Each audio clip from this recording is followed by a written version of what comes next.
everything you need to know, because anything can happen in New York. Good evening. An emergency meeting was called at City Hall to find a cure for New York's ailing Emergency Medical Services Unit. This after a series of delays which proved deadly and amid new charges that half of the ambulances are broken down in critical condition themselves. Political correspondent Josh Mankiewicz reports now from City Hall with the latest on this crisis. Josh?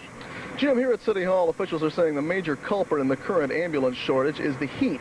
City officials say that on any day they expect a certain number of ambulances to be out of service, but that number skyrockets when the temperature jumps. But even given that, EMS officials say they are still able to meet the demand for ambulance service most of the time. City officials got together behind closed doors to discuss the rapidly worsening problems within the city ambulance service and came out saying that all things considered, EMS is doing a pretty good job. Every day of this July, we're getting nearly 200 calls more than we got in July of 1987. And the response time, while marginally down against that enormous increase in calls, is understandable, especially in light of the fact that this is one of the hottest, certainly the hottest July that I can remember. EMS has been plagued recently by repeated incidents of slow response, including 3 cases in which people died waiting for an ambulance. Over the weekend, reports surfaced that on any given day, almost half the city's 237-vehicle ambulance fleet is out of service in the shop. Today, city officials rejected calls for the firing of senior EMS management and proposed 4 stopgap measures: accelerated delivery of 32 new ambulances, an agreement with the sanitation department to handle some EMS maintenance, continuation of the targeted overtime program to help EMS step up its own maintenance, and the Department of General Services will update last year's EMS maintenance review, looking to further streamline maintenance procedures. I think it's a very inadequate and sad response. The system is chaotic by anyone's standards. It's not working, and human beings are dying, waiting for an ambulance for over an hour, and I think that the reason that this kind of thing has happened is because of the chaos in the system. I call on them to, once again, work with us so we can put additional units out there and run over 100% strength so we can reduce the response time, get the system back on track. So right now, no talk of firings at EMS, and also no talk right now of parceling out the city's ambulance service to private companies. A spokesman for the EMS Workers Union say they would regard that as union busting. Now, while no one is proposing that EMS become part of the fire department, a pilot program is going into effect in the Bronx that will allow the fire department to shoulder some of the EMS burden. Training for those firefighters will begin in September. That's it, Carol.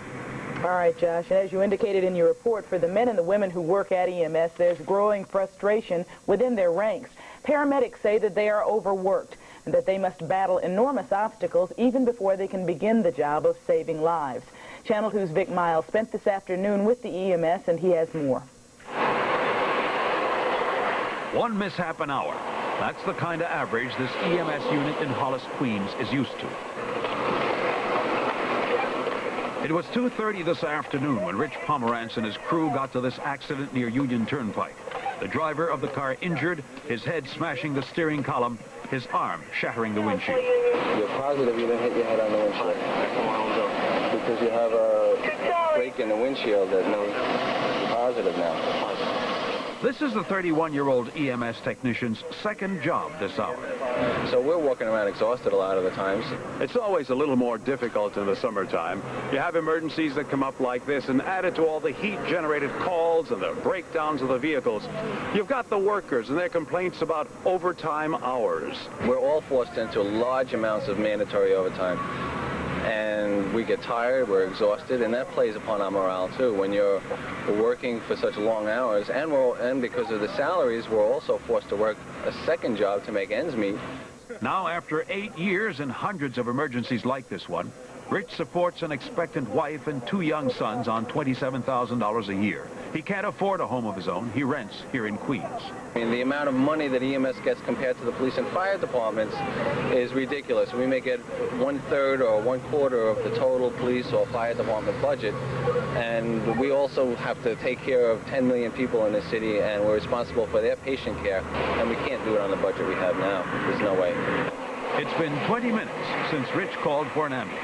The only thing we have is the personal reward from saving somebody's life or, making them feel better. Altogether, it took 35 minutes to get the injured man on his way to a hospital. Rich can expect a couple more jobs before quitting time. Then it's on to mandatory overtime or his part-time job. Either way, it's a long day for Rich. Vic Mike.